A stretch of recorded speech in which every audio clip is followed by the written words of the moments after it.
Hola, buenas tardes, compañeros y colegas.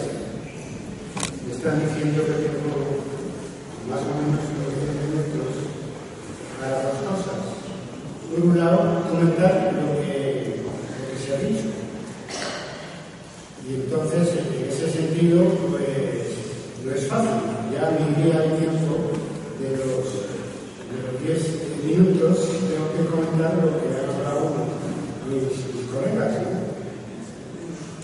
Y mucho más tengo problemas para ayudar la grabadora, que parece que son definitivos. Bien, pues de todas maneras, 5 minutos los voy a dedicar a los comentarios y los otros 5 a proponer 2 temas para seguir con este debate. Creo que es un debate muy importante, no solo para América Latina, sino para todo el mundo, porque lo que va de siglo en América Latina es donde se han producido los cambios políticos más importantes en el sentido de intentar superar el capitalismo neoliberal que nos caracteriza el mundo del siglo pasado.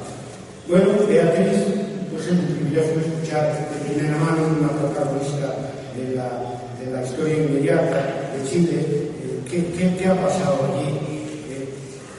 Y ha cortado, pues, para la agenda de la izquierda del siglo XXI, pues, asumir el feminismo, la crisis climática, una democracia participativa. Sobre eso después Ignacio, pues, ha añadido algunas propuestas más, como las migraciones, las nuevas tecnologías, hacer solamente una lista. Que no hay que olvidar que gracias a las nuevas tecnologías se han articulado en lo que va de siglo, desde Seattle, los movimientos sociales globales más importantes que hemos vivido nunca desde las internacionales. Por lo tanto, tienen 2 caras las nuevas tecnologías. Una, pues, la interesada por parte de las multinacionales y del poder mundial que ahora intenta gobernarnos, y otro, pues, por una sociedad civil global que deja con mucha fuerza su huella en este siglo que comienza. Después, la ley de hardware, bueno, es una aportación necesaria, pues critica desde la posición del Partido Comunista de Chile las renuncias ideológicas de la izquierda, en una postura más bien crítica, tacha de fracaso, digamos, todas las experiencias de gobierno de izquierda, Lula, Evo, Chávez. Yo creo sinceramente que tiene razón cuando critica la falta de un cambio productivo en Venezuela. Londoño ya lo dijo una vez que la FARC sacaron a la luz, que cómo es posible que no hayan aprovechado la etapa de gobierno para cambiar la estructura industrial del país. Pero creo que esa etapa de gobierno de izquierda son una semiente para el futuro. Y son teóricamente fracasos, pero que permitirán más triunfos en el futuro, porque nunca ha habido ocasión de aprender tanto como en todos esos años de gobierno en las primeras décadas del siglo XXI. Ignacio, como siempre, nos ha, pues eso, iluminado e ilustrado, y dado gusto oírlo, ¿no?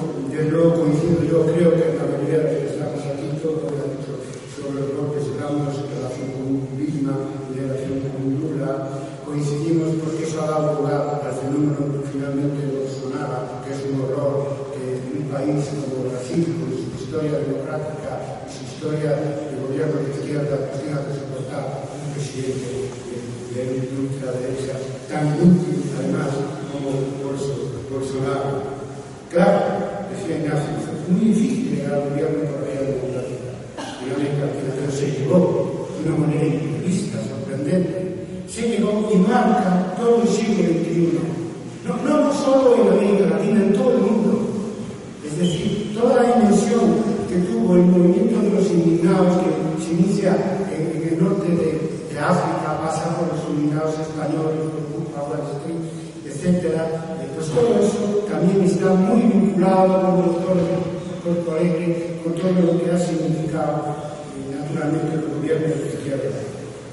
Fue difícil, pero se llegó y ha dado los mejores, decía el presidente, que ha tenido determinados países en toda su historia. Por lo tanto, yo haría un balance positivo, ¿no? asumo, creo que debemos asumirlo ya, y eso tiene que ver con la situación de Venezuela, que hay que acabar con esa tentación de una vez que se instala muy democráticamente en el poder, eso lo mismo Hitler y su tiempo también, tratar de mantenerse por la fuerza en el poder y no abandonarlo. Eso contradice en el siglo XXI pues, todo lo que se quiso hacer cuando se accedió al poder para tener una sociedad más igualitaria y más democrática, y eso no se puede organizar de una manera autoritaria, y menos caer en la tentación de llegar al poder democráticamente y tratar de mantenerse autoritariamente. Yo creo que sí que necesitaba la base de pasar cuando se sube al gobierno. Ignacio insistía mucho en ello, hay que pensar en un cambio por etapas, no intentar cambiarlo todo al mismo tiempo. Después de la obra de al principio, no sé si notáis, como yo, con un tono un poco pesimista, ¿no? Pero bueno, pues el pesimismo se dice en referencia a la frase famosa, decía, muy realista, ¿no?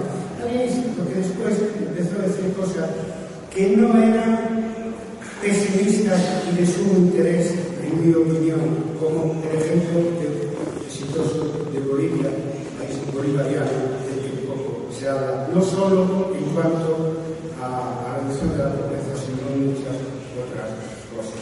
Efectivamente, la izquierda tiene que ser una educadora y añadió a lo que Beatriz Ignacio había hablado, que debe recoger, además de la ecología, sus programas, y su manera de hacer, sino además todo lo relativo al género y del mundo gay también.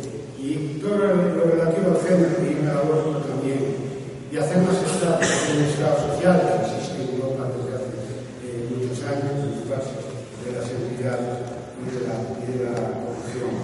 Por lo tanto, yo creo que ha sido muy diversas las intervenciones, pero con una orientación clara de asumir temas nuevos para un siglo nuevo. Yo termino aportando dos cosas de las que se hablado en el primer caso nada y en el segundo un poco. Lo primero, el tema de los ciclos históricos. Hay un ciclo histórico que va del año 2002 al 2018 de gobierno de izquierda en América Latina, iniciado por Chávez y terminando en el 2018 con la caída de Lula en Brasil. Bueno, ahora en el 2018 tenemos por un lado Bolsonaro en Brasil, por otro lado AMLO, Andrés Manuel López Obrador en Venezuela, en México, del que no se ha hablado aquí. Se ha hablado de Bolivia como modelo de las cosas, de cómo se pueden hacer las cosas bien en la izquierda, pero no se ha hablado de México, de cómo se puede empezar a hacer bien las cosas bien en México, ¿no? Y claro, ahora me pregunto, a partir del 2019, 2018, realmente, ¿estamos o podemos estar ante un cambio de ciclos, ante la posibilidad de un nuevo ciclo de gobierno de izquierda en América Latina? Bueno, depende de dos cosas, en mi opinión. De lo que pasa en Argentina el 27 de octubre, dentro de un mes, que si ganan los Fernández de las elecciones a Macri, parece ser que es posible. Y el otro tema, decía Daniel, que es Venezuela, que refrena la posibilidad de un ciclo progresista.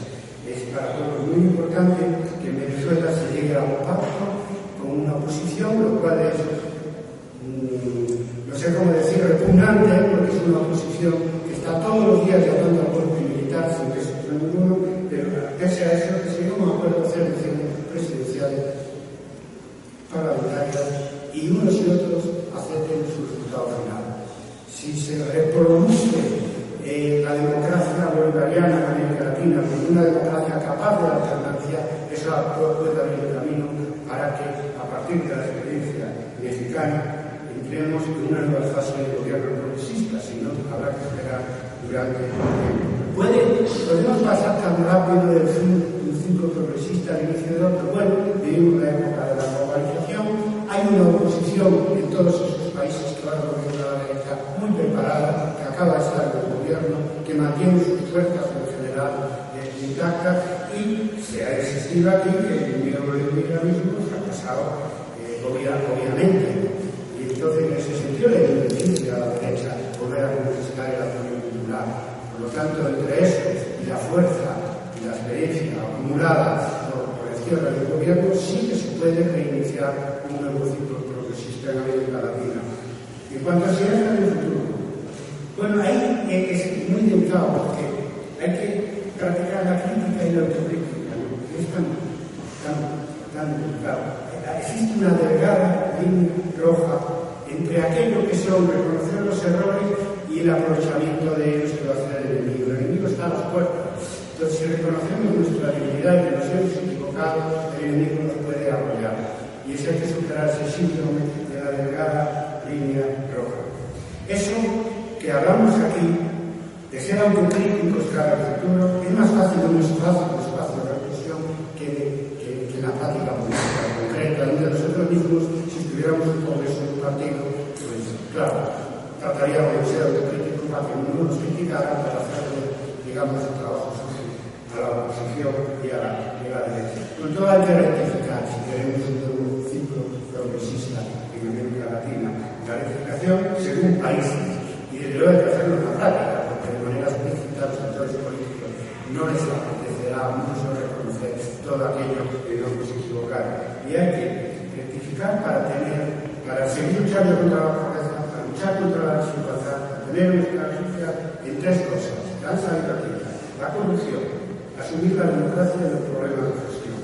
La corrupción es Petrobras, es Odebrecht, hay que enarbolar, como ya se hace en México, la bandera contra la corrupción, como ya se hace en Europa. Si no, no hay credibilidad moral, no hay hegemonía en las clases populares, que pueden dar la impresión que se acostumbran y aceptan cierto grado de corrupción, pero puedo decir, hablando de España, que al final los partidos corruptos lo pagan en votos, y lo pagan en millones de votos cuando el proceso sea lento. Y hay que asumir la democracia, ya se ha dicho. Se ha cumplido desde 1998, desde el año 2002, se ha cumplido el sueño de Allende de llegar al poder a través del mecanismo democrático. Ahora falta aceptar la alternancia. Que puede haber momentos que vuelva a poner la derecha y de la oposición se puede llevar la contraria, se puede preparar las condiciones para volver de nuevo al poder. Ellos no se van a perder, a cambiar todo lo que se hizo por parte del gobierno de izquierda, pues había una oposición tremenda. No van a convertir los pobres que ya no existen en Chile.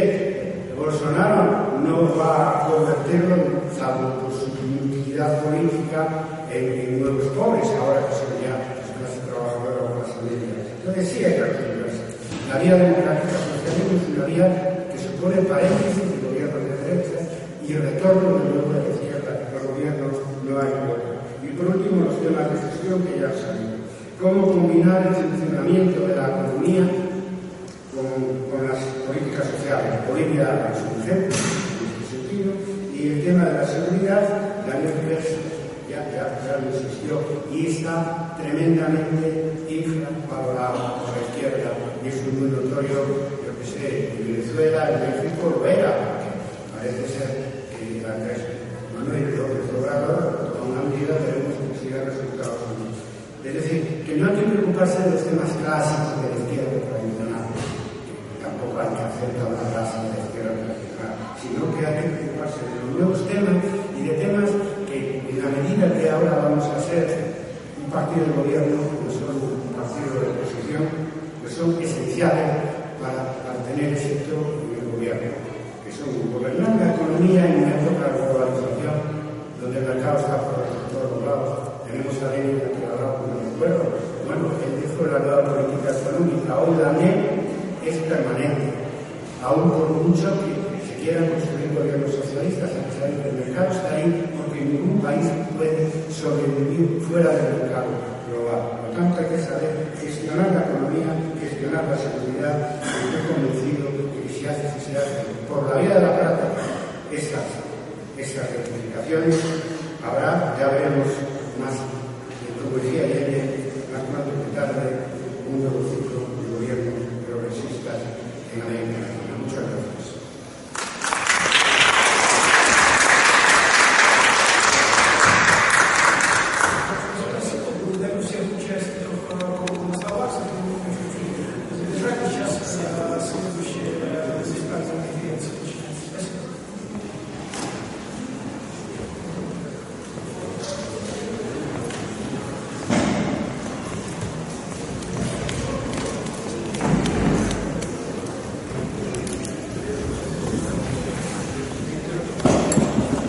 es lo que se